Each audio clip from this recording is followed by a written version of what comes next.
So, was there ever a time giving your heart back to the Lord, rededicating for real, learning the lessons, really seeing God move and work in your life? Was there ever a time where you doubted again, or you started to backslide and go back to old habits, or not want to live this Christian life anymore? Was there ever moments like that? Well, it was like you already like I've always since I was 18 solidified that I'm living for God. So it wasn't so much of me thinking I'm not gonna live for God, but there were things that came up where I was like discouraged or slacking or being more watered down and so by default you kind of slowly drifting. I was talking to somebody today, like on the ship. I mean, if you get 1 degree off on the ship when you're driving the ship, you don't recognize it, but if you stay 1 degree off, before you know it, you 50 miles off course. And that can end up being like a backsliding mindset, because you straddling the fence, more like straddling the fence, or just being watered down and just going through the motions, and just doubt and unbelief creep in, and you know all the scriptures to say, you still going to church, but it's more like la la la la la la, you know what I mean, just going through the motions. And um Was that God, the was that the that's the Smurfs Smurf. theme Oh yes. song? Oh yes, that's the Smurf. Church. That I think more people would go to church if they knew they were going to see Smurfs and sing the Smurf song. Oh yeah, oh yeah. With the blue suits, yeah, you gotta. Yeah, Was that your imitation of, maybe you were at a wrong church at one time where there was a bunch of lackadaisical Christians where they're like la la la la la la. well, I kind of like preached that at one church at one time, and I mentioned it like, we lackadaisical like the Smurf, la la la la la, you know. I used to And call it patty cake Christianity. yeah, exactly. Patty cake, double dutch and jump ropes, and you just there was times where I was discouraged and just kind of like, man, whatever, but like I say, God know how to get your attention. He know how to get you back around people to stay in the fire, and that's what God always showed me. You have to stay in the fire. The stuff that God delivered me from needs the fire, to continue to walk with. I can't be lukewarm or straddling the fence. God delivered me from so much, so I have to stay in the fire. To stay alert and aware. It just when we were talking like that, I'm like, that's really interesting because like I've been at churches and I know of churches and I feel sometimes I'm called to a church and it's like a cruise ship. It's like a Yeah, cruise ship. exactly. Yeah. Now I know that you're not a part of a church like that, or maybe you Nah, were nah, at nah. one time, but you're not Yeah. anymore. But that's interesting because I think we're in a time right now where there is a spiritual awakening. Yeah. So do you? And I wasn't planning to ask you this. This is sort of a That's impromptu, fine. spontaneous sort of like that is hilarious. Yeah. What's your advice to those churches that I mean, sometimes it's just like, well, the pastors and the elders and they just have to wake up and recognize that they're on a cruise ship and Yeah. they're way too The love lackadaisical. And boat. yeah, what's your advice to a church or even someone that's sitting in a pew that they want to be a part of a church that's more active in the community and wants their church to be more on fire for God and serving the kingdom in ways that impacts their local communities and communities at large and their country and stuff. What would your advice be to those churches that kind of know that they're in that position of like, we're on a cruise ship and we're getting fed 3 squares a day and we're all just sitting there getting spiritually fat? like I, we're on a what would you advise those people, whether they're running that church or whether they're sitting in that church? What's your advice or inspiration or motivation or nugget? one thing came to my mind Well, two things came to my mind. The first thing was those who hunger and thirst for righteousness will be filled. So we have to see, are you hungry for the things of God anymore? Are you just comfortable because you got everything? You comfortable. Then we go to Revelations where he was talking to one of the churches where he was saying, y'all comfortable, you fat, you got everything you want. There's nothing you lack. But I got this against you. And he's like, I'm standing outside the church, right? Check this out. Jesus said, I'm standing outside the church, knocking on the door. Will you let me in? And what I thought about is you can have a church that's going through the motions, all the bells and whistles, and doing all the programs and doing everything they want. But Jesus is still standing on the outside, like, when are you going to let me in? When are you gonna let me in? So it shows that, are you gonna just do your program, do what you want? When are you gonna let the power of the Holy Ghost in? And that's what it is. Sometimes some people might scratch their head like, oh, why this ain't happening? Why this ain't? I think you got to reevaluate and see, are you really letting the Holy Spirit in? Are you really letting Jesus in your sermons? Are you letting Jesus in the midst? Not just praise and worship for a little bit, and then after that, yeah, you kick the Holy Ghost off the program and you do your own thing.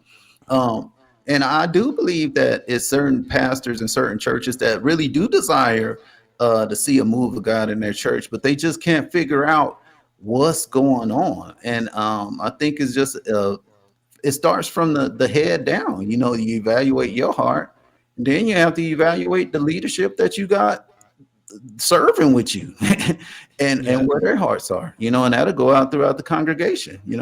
But to start with the leadership. Yeah. Yeah. Now is not the time in the environment in the world, the tumultuous times that we're living in now. There's no way that we should be singing the Smurf song I or know, right? playing patty cake Christianity. There's just no time for that anymore. Right. uh-uh. Uh-uh. So, okay, so back to back to you La, la, getting on la, la. this straight and narrow. When did you discover in all of this that you're telling us, when did you discover that you were a rapper? Really, I really didn't take it serious till I was 18. Before I got saved, I did write. We did kind of, me and some friends did do little freestyles to like old Outkast instrumentals and different hip hop artists at the time, but never really took it serious. Never was like, oh, this is something I'm supposed to be doing. I really didn't care about it when I was in the world. I was just about money and girls. I'm just being honest. But when God got my attention, God brought it back to my attention and said, hey, you can use this. I want you to use this for me. And I was like, huh?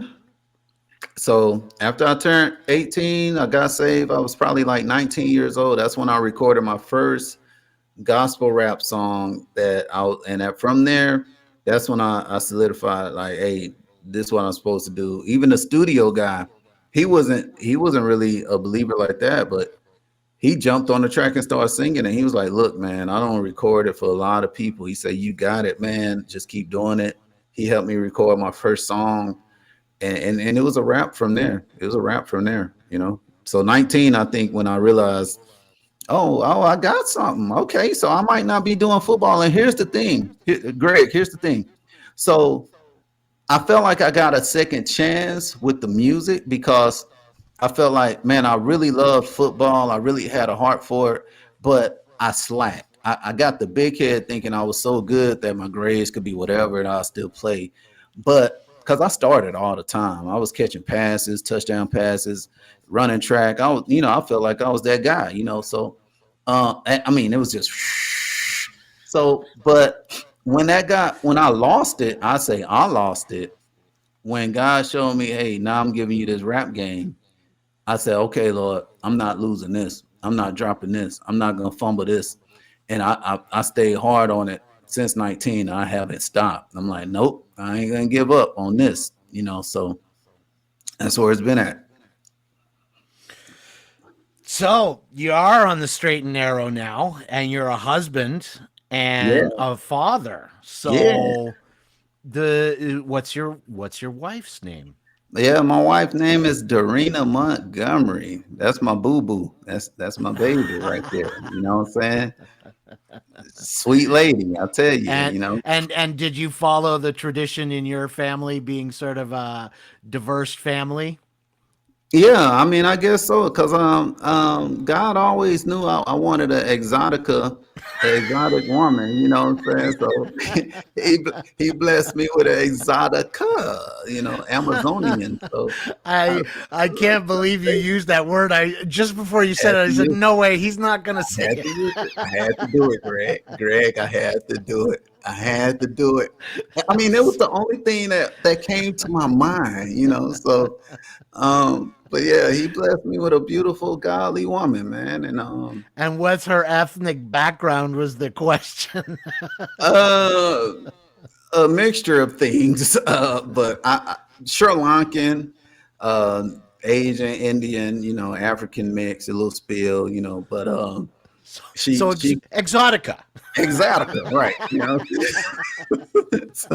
So she come from a war country, Sri Lanka, and she grew up actually in Germany and learned like 5 languages in Germany and became a PA, a doctor's assistant over there, and God worked it out where she came over here. Um, so I mean, this is stuff that I couldn't do myself. It was totally a God thing, man. I'm like, wow, it's just a straight up God thing, So we're blended, So that's how it happened. And so you're a father of I'm not even sure I know how many children do you have? I have two. I have my oldest, my daughter. She just turned 21. Her name Jayla, and my son is 18. He actually just turned 18 in December, 24th. So yep, we have two kids, and we're done. But Two and done. two and done. We're good. We're good. We good to go. We got our free time now, and we doing whatever the Lord want us to do. Okay. Vacation, cruise, stuff like Yeah, that. yeah, you're doing a lot of that. Every time I turn around, I'm seeing pictures on Facebook of you and your wife on a cruise. I'm like, this guy goes on a cruise every weekend.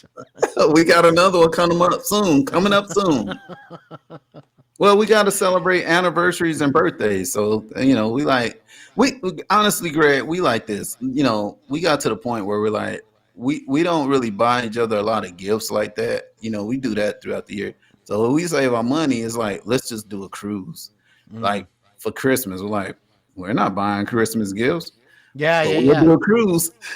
There you So go. Yeah, it's priorities, eh? yeah, yeah, that's how it Priorities. That's is. right.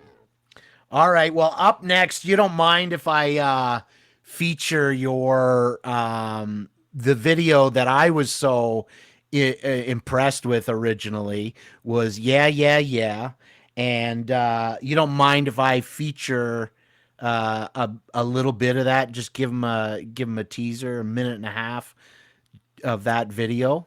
Oh, nah, I don't mind. Give them a little taste, just a little dab of do just a little something, And then what I'll do is I'll put the link to your YouTube channel and that song and a couple of other songs that I like or videos that I like. I'll recommend. I'll put it below in the description there.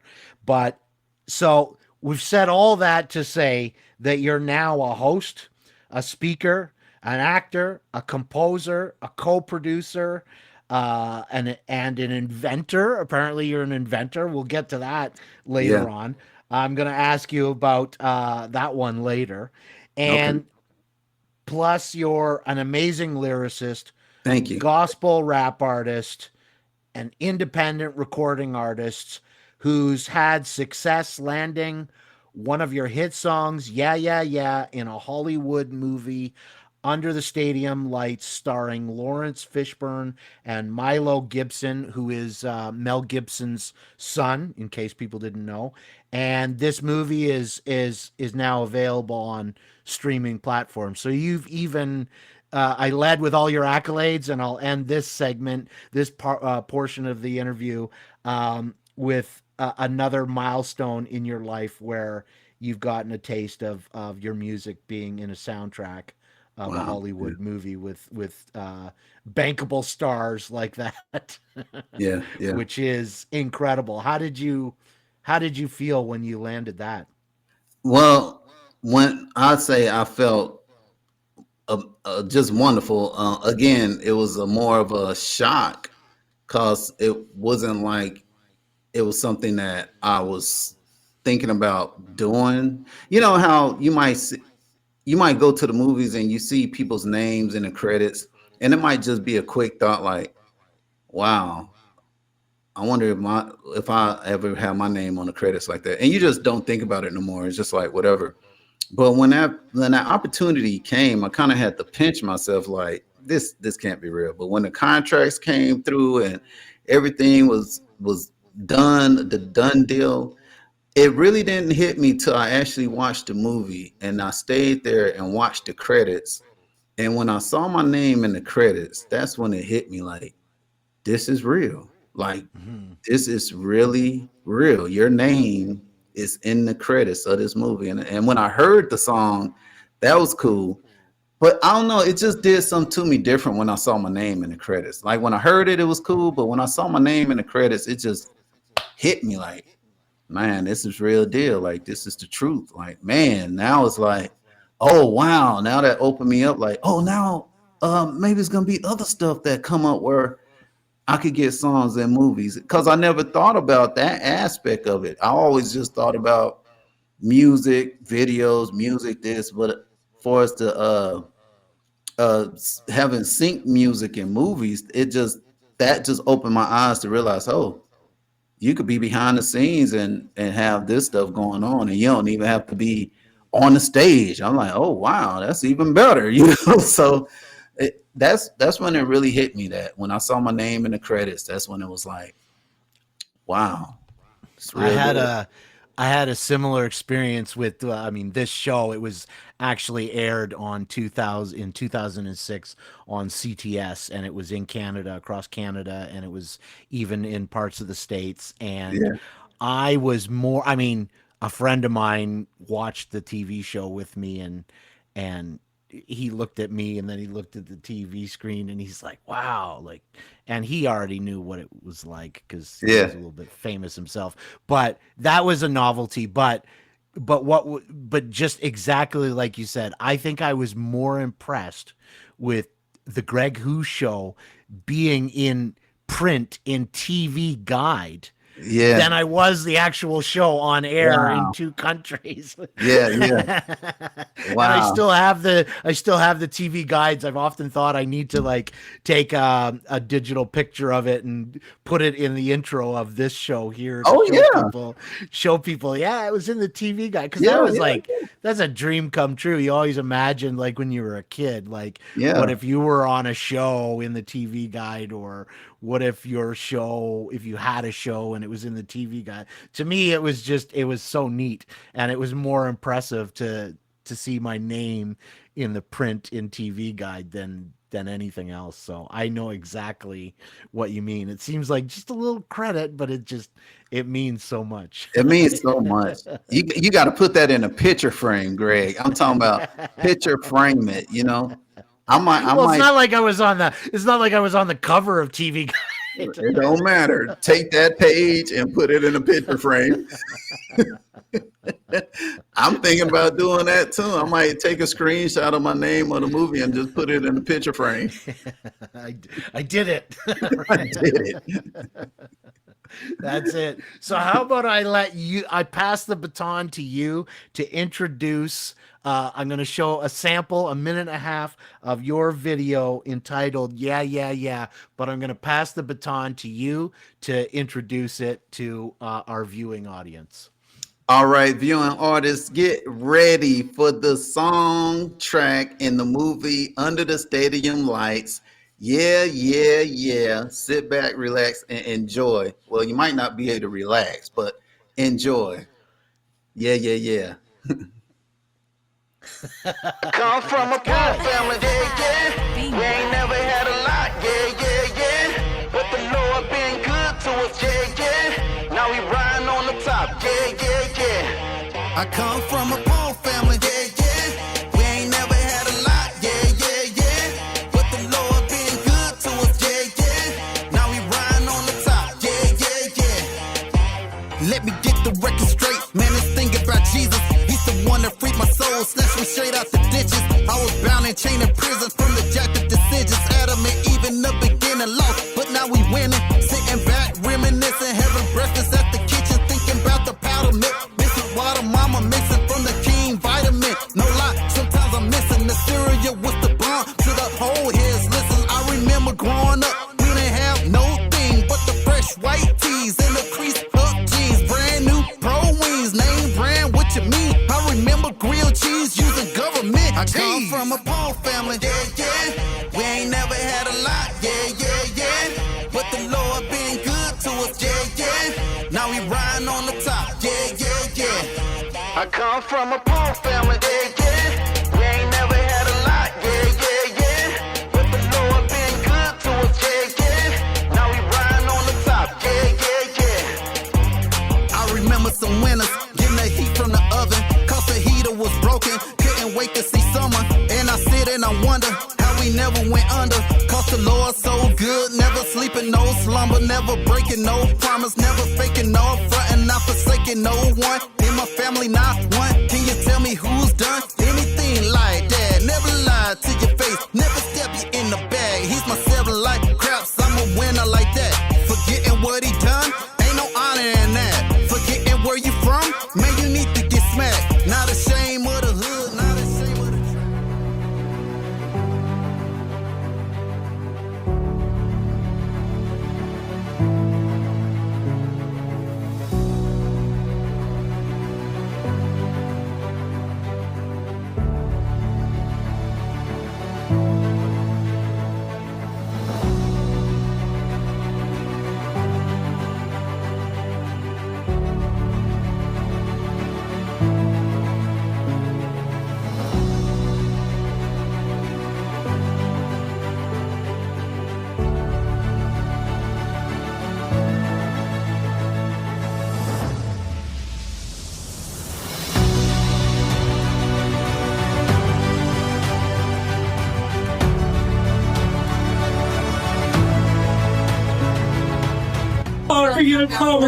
Come and blow the mighty wind of God. Come converting us, oh God, of Chris Deal. And I believe something is coming to Jacksonville that will change the very fabric of its state.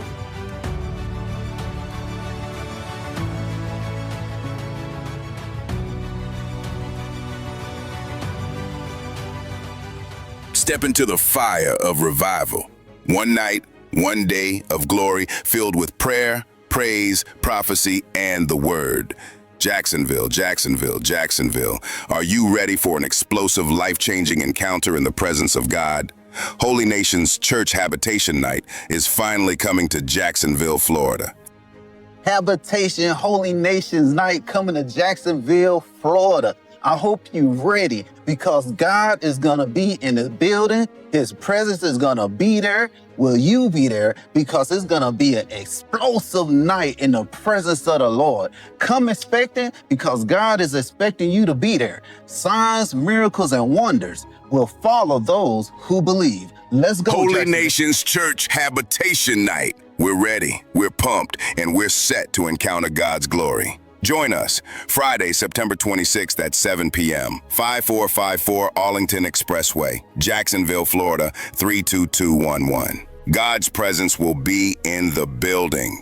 Will you be in the building? Get ready to experience signs, miracles, and wonders. It's happening. Let's go, Jacksonville. I come from a poor family, yeah, yeah. We ain't never had a lot, yeah, yeah, yeah. But the Lord been good to us, yeah, yeah. to I come from a poor family. We're Back. That was Bobby's hit song, Yeah, Yeah, Yeah.